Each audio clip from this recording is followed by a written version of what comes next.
青藏高原的东南边缘，遍布高山深谷，平均海拔虽然高达4000米，来自印度洋的湿润季风，却让这里雨量充沛，草木葱茏。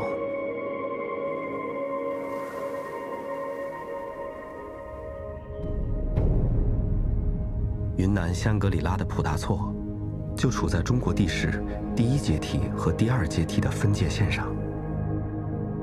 青藏高原边缘的褶皱，形成了中国最大的南北走向山脉——横断山脉。由于地理空间的挤压，澜沧江、怒江与金沙江3条大江并行流淌，最窄处不到80公里，造就了独一无二的地质奇观，孕育着极其丰富的自然物种。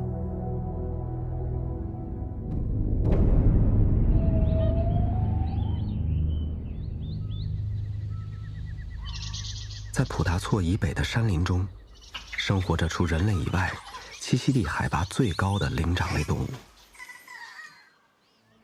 ——滇金丝猴。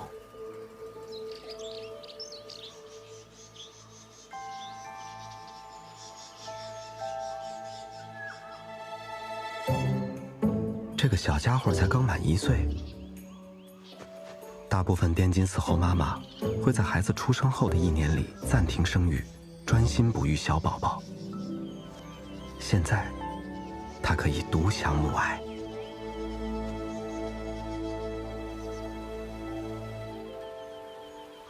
几十年前，滇金丝猴一度被认为已经绝迹。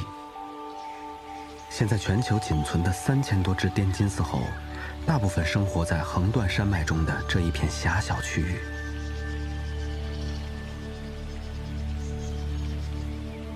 它们几乎和脸颊平行的鼻孔，可能是为了应对高原寒冷和稀薄的空气演化而成。滇金丝猴的繁殖率很低，雌猴大约2到3年才会生育1次。而在这个幸福的群落里，几乎每只雌猴都抱着自己的小宝贝。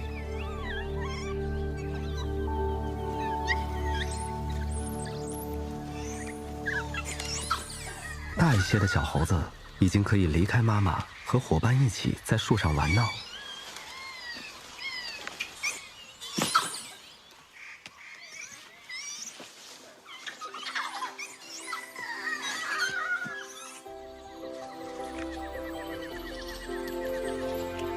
妈妈也终于可以趁这个机会多吃2口松萝。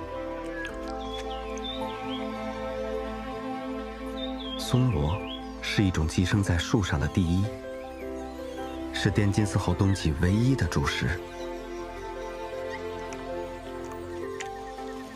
小小的猴子进化出了和牛一样强大的胃，通过发酵功能来消化高纤维素的植物。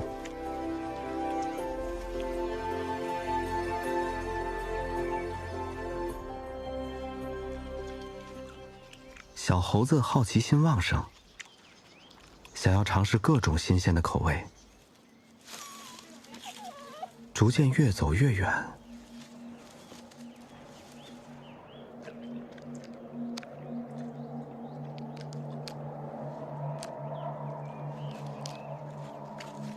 气候严酷的高原上，天气瞬息万变。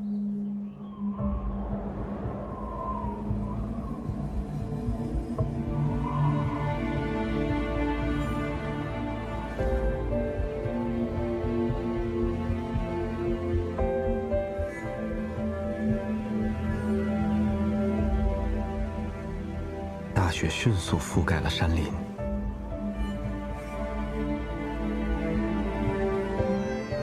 妈妈焦急地呼唤，不见小猴踪影。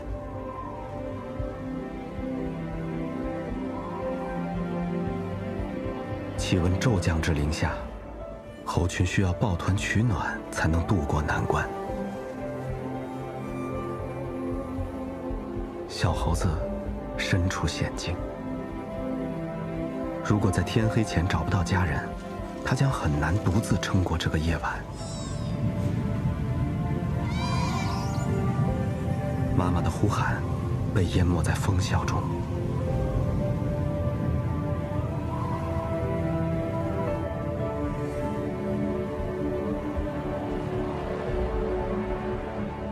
雪势渐弱，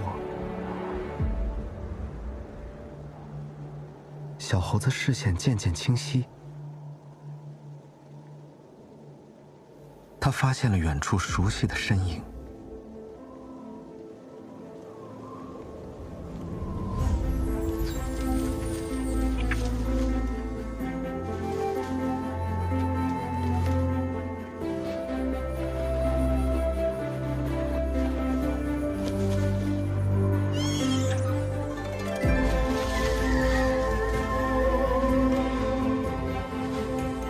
小猴子终于回到了妈妈的怀抱，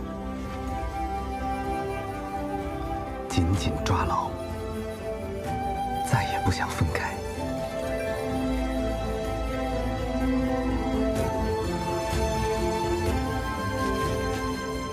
家人的温暖，可以融化成长路上的风雪。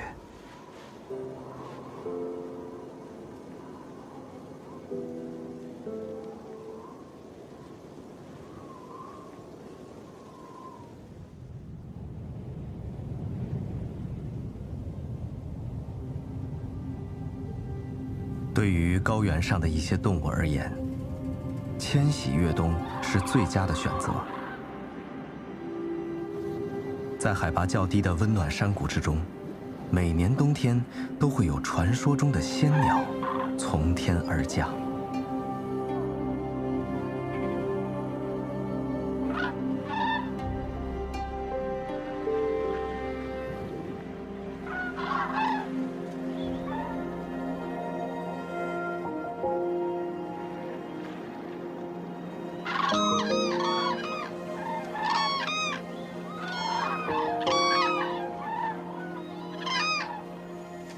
祁连山脚下出生的小黑颈鹤已经长大，它们跟随父母飞越1600多公里，来到横断山脉，躲避难以忍受的高原寒冬。湖泊湿地是它们能够找到食物的落脚点。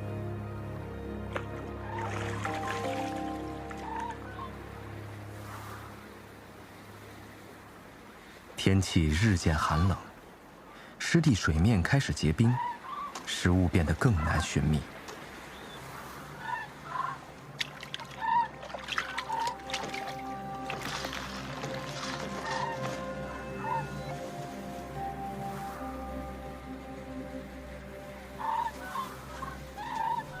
生存的压力让这些以优雅著称的鸟儿们渐渐失去了风度。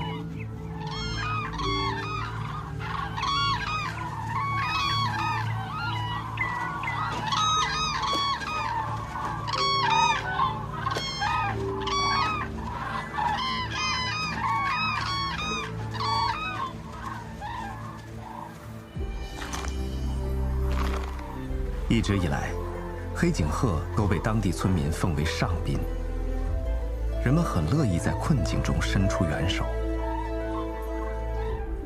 陈光慧和家人一直投喂黑颈鹤30多年，从未中断。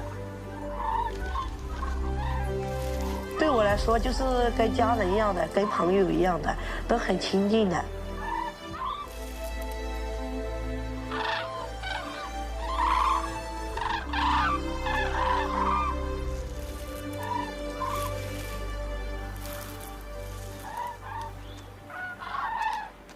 人们帮助黑颈鹤度过了最艰难的时期。每年冬天，都能够看到越来越多的黑颈鹤回到这里过冬。普达措周边地区曾有大量的黑颈鹤栖息，但由于湿地面积的减少，黑颈鹤的数量曾在20世纪锐减。如今，当地统计的黑颈鹤数量已经从30多年前的200多只，逐渐恢复到现在的1900多只。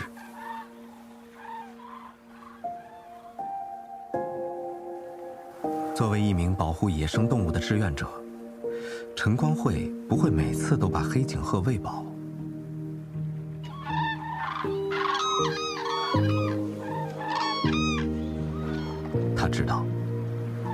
生动物完全依赖于人类，这样才能帮助它们在复杂多变的自然环境中存活下来。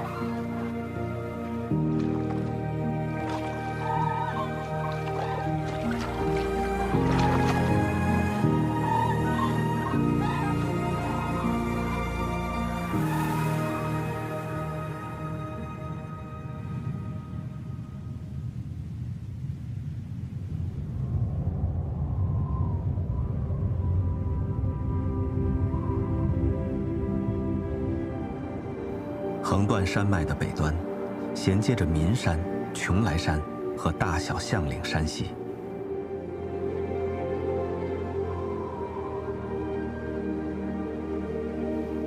一种全球闻名的稀有物种，在这幽密的山谷之中存活至今。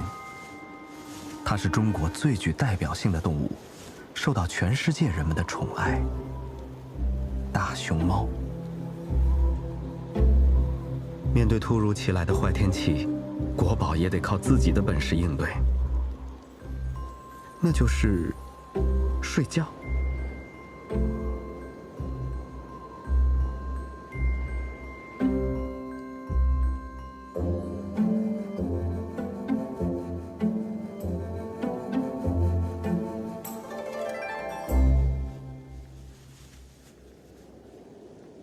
与很多熊科动物不同，大熊猫不会冬眠。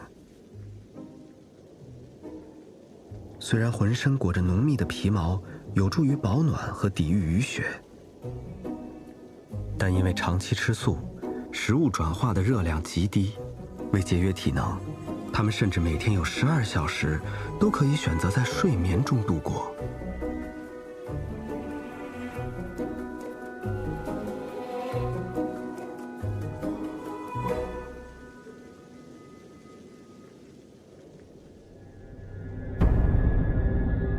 大熊猫国家公园占地超过2万平方公里，跨越四川、陕西、甘肃3省，超过1300只野生大熊猫生活在这片山野。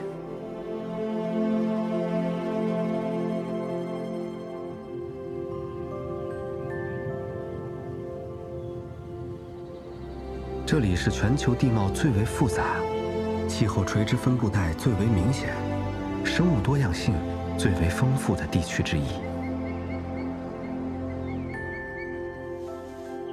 中国在这里进行的动物保护工作，堪称世界典范。多种世界级濒危物种健康繁衍，享受着人类超乎寻常的关爱。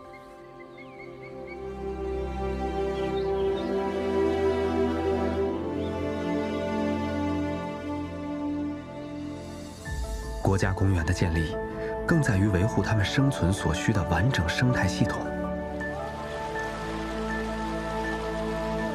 不止大熊猫，山林里的所有生命都将共同受益。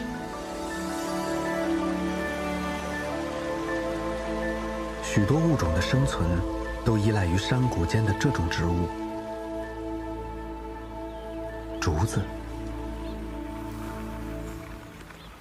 竹子是地球上生长速度最快的植物之一，可以在24小时之内长高1米。竹子不是树，是一种禾本科的草。破土后，竹子生长不需要分裂细胞，只需要增加细胞长度。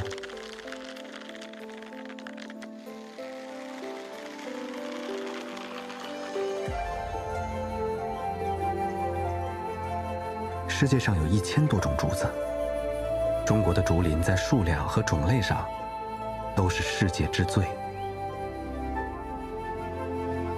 竹子也构成了大熊猫99%的食物来源。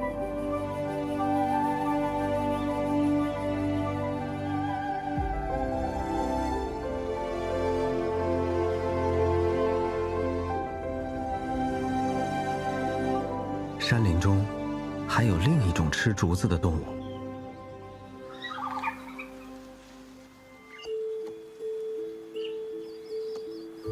熊猫，又被叫做红熊猫。从基因分析上来看，它和大熊猫并没有什么亲缘关系，和美洲浣熊也不是一家。小熊猫是小熊猫科下的唯一物种。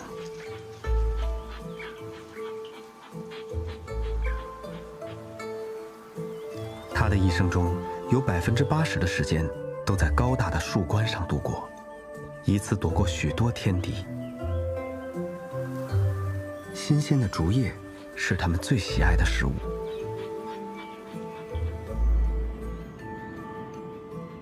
在原始的针阔叶混交林里，小熊猫必须借助大树枝冠攀爬而上，才能够取高处鲜嫩的竹叶。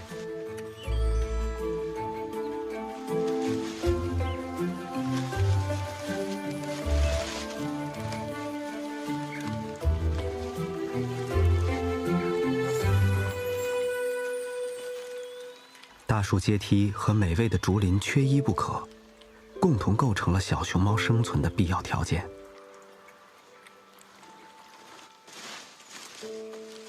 大熊猫国家公园对这种原真生态做出整体保护，也维护了小熊猫的生存环境。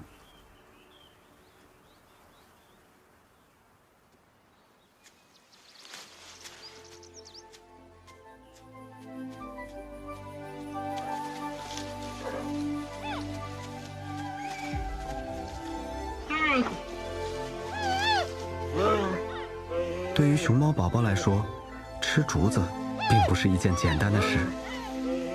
这是2岁之前妈妈要教会他的最重要一课。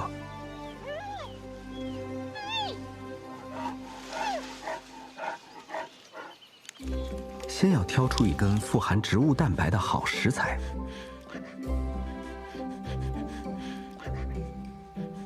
还要找出最鲜嫩的位置下嘴。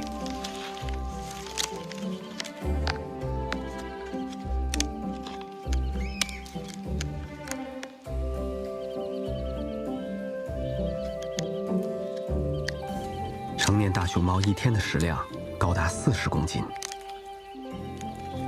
为了咀嚼竹子，大熊猫进化出了强壮的颌骨，脸型因此变得浑圆可爱。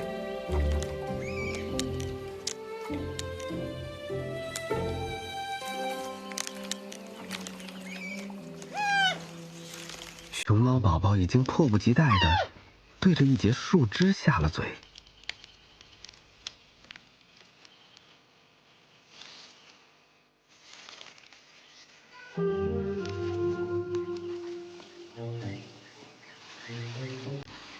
但即使选对了竹枝，熊猫宝宝还缺少一样重要本领。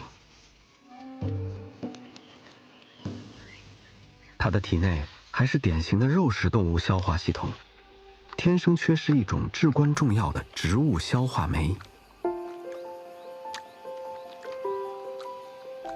这要从妈妈的亲吻中获得。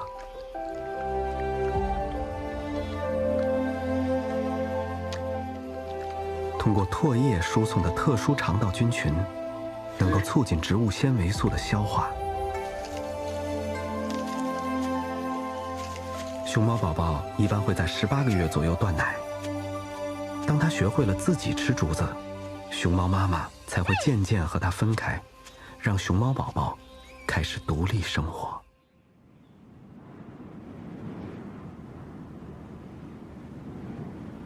在四川的东北方向，陕西境内的秦岭山系中，同样分布着野生大熊猫的栖息地。2021年，秦岭国家公园创建工作开始启动，以保护地处中国南北分界线上的独特森林生态系统。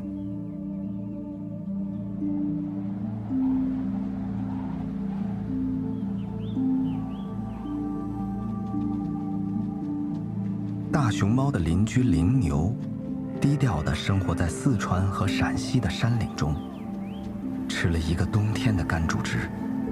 它们开始集体往回暖的山顶迁移，去寻找新长出的鲜嫩草叶。羚牛不是牛，而是一种羊。它与绵羊的演化关系甚至比山羊还要亲近。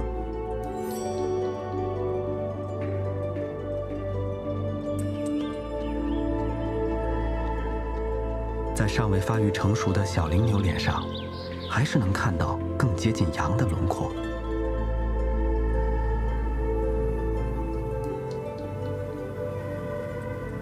夏天，它们在海拔2000多米的山巅寻找新生的嫩草，因此常年远离人类的视野，身影难得一见。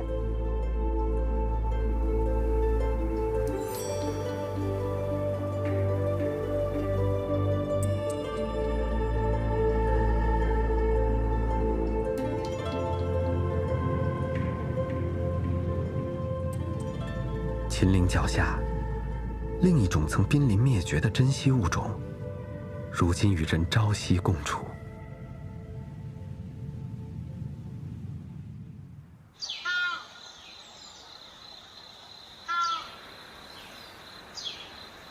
它们喜欢聚集在院落周围10多米高的树上。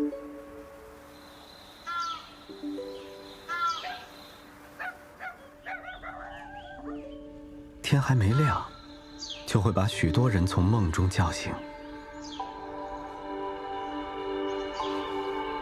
朱鹮，因为面部鲜艳的红色，被称作东方红宝石。在东亚各国文化中，都是神圣吉祥的象征。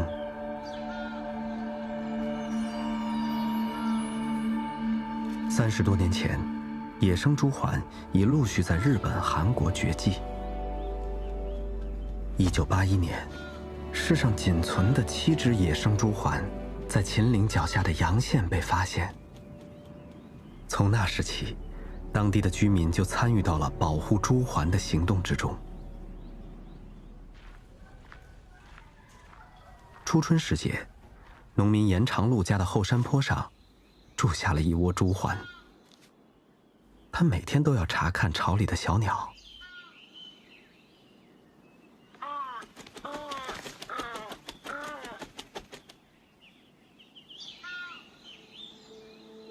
2个月过去，小朱鹮脸上虽然还是稚嫩的浅黄色，身形却已接近大鸟的模样。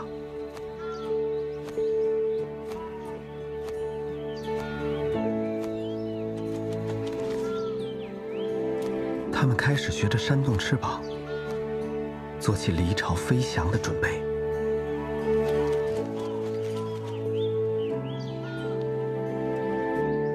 这时正是雏鸟成长的关键期，在外觅食的父母需要轮流回来喂食。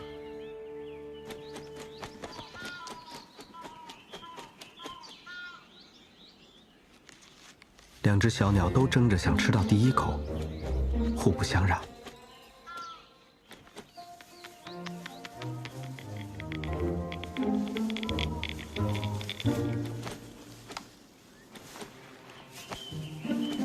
想吃独食的哥哥不停攻击身后的妹妹。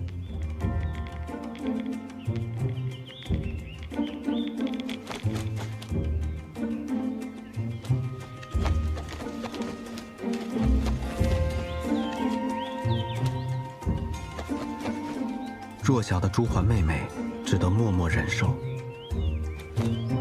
父亲以沉默的态度鼓励孩子们的竞争。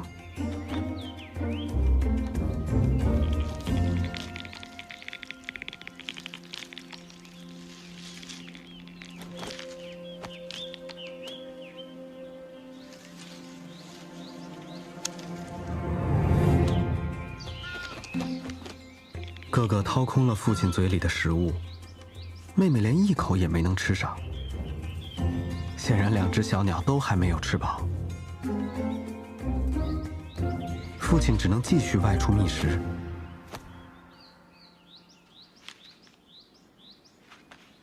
妹妹对哥哥表达出强烈的不满。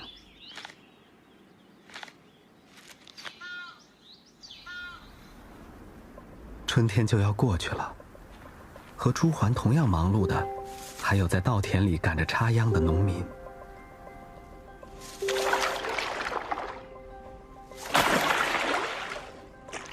秦岭脚下湿润的气候，帮助人们培育出了优质的水稻。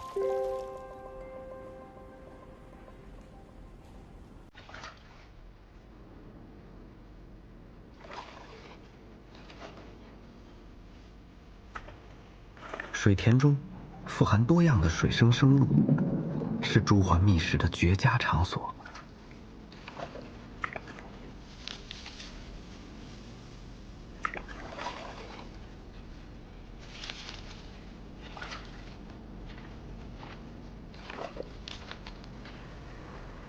人和鸟都在田里忙碌着，互不打扰。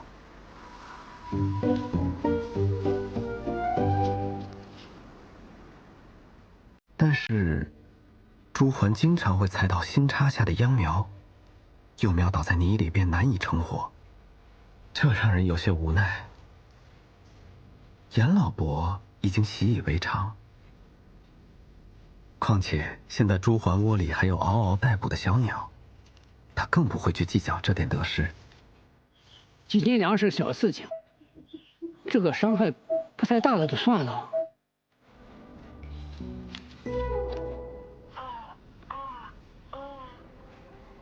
不仅如此，多年来，不往田里喷洒农药，已成为阳县农民的一项共识。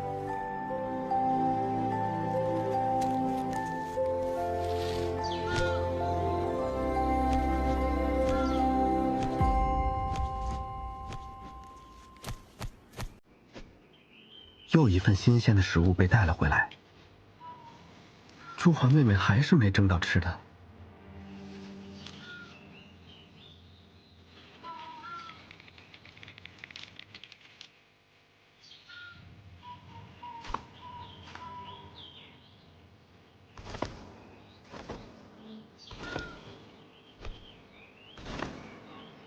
哥哥填饱了肚子，劲头十足。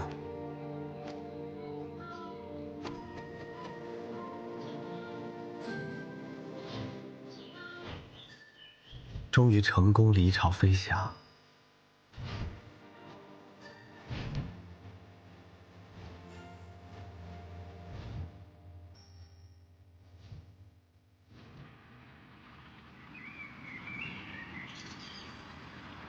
赖以生存的栖息地得到保护，受益的不仅仅是广受关注的明星动物。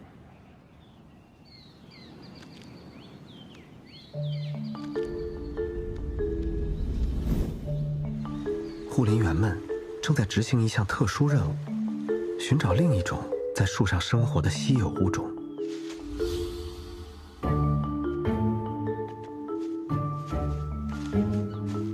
这种动物一直隐匿在树洞之中，鲜为人知。红白无鼠。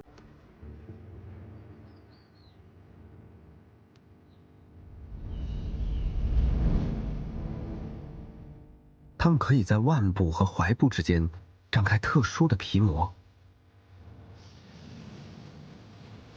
在错综复杂的丛林间轻松滑翔。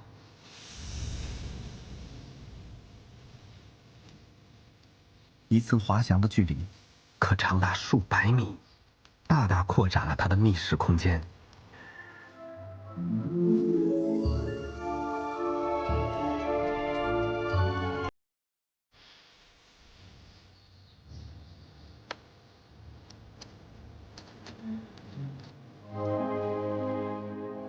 红白鼯鼠深居简出，寻找它们的巢穴需要一些技巧。暴露它们行踪的正是护林员所寻找的东西——鼯鼠的粪便。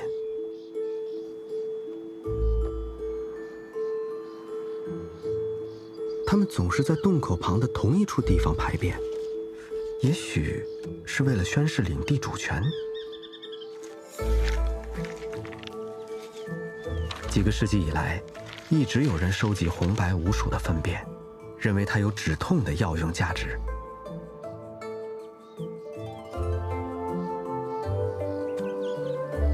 现在，科学家通过分析这些粪便，来了解红白鼯鼠的食物构成，评估森林的健康状况。人们古怪的食粪行为，或许会让红白五鼠感到困惑，但正是这些深入的研究，才让他们的家园得到更科学的守护。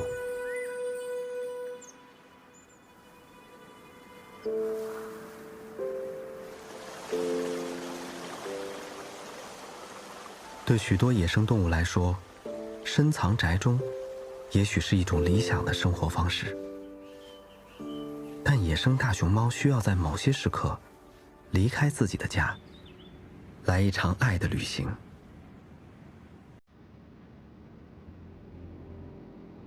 可是，山间公路一度分割了大熊猫的原始栖息地，阻断了野生大熊猫族群间的相互往来。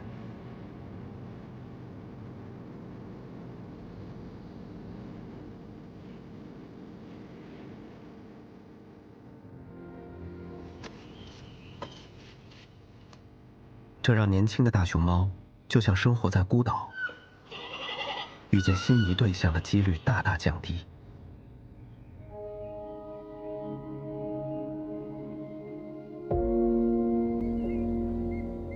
为了让大熊猫们恢复正常社交，顺利找到对象，国家已经关停了与大熊猫栖息地高度重合的路段，并将特定路段改造为地下通道。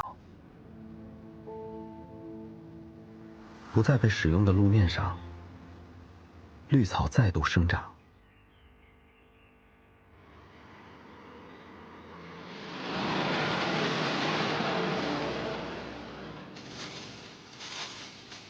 人们还在路边补种竹苗，帮助引导熊猫通行。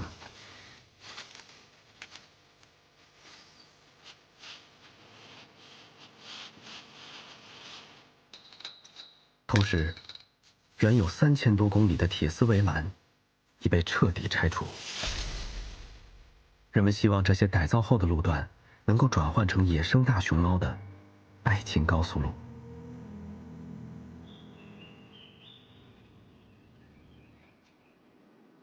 在陕西秦岭的山林中，就有这么幸运的一对儿。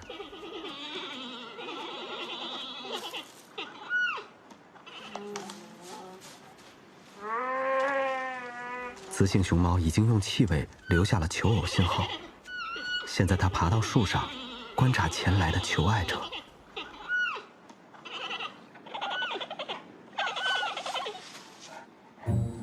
小伙子已经在树下诉尽衷肠，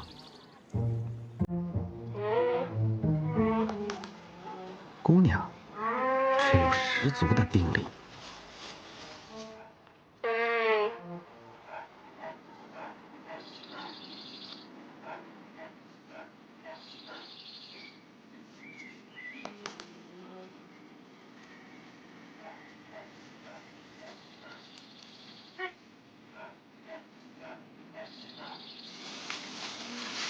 长时间的守候让小伙子有些累了，他忍不住离开了树下，来到附近的小溪流里。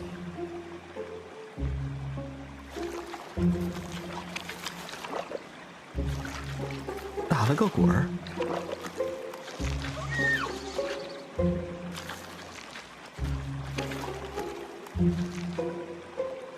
冷静冷静头脑，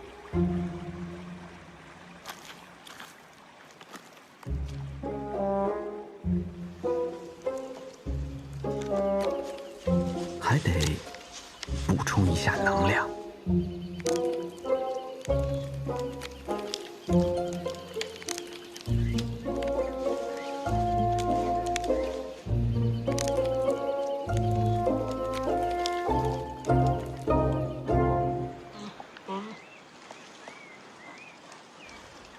吃饱喝足，困意袭来。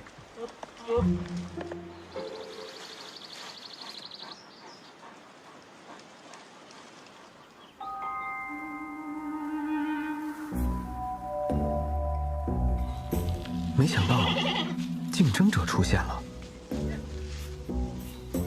他直奔熊猫姑娘的树下，想要趁虚而入。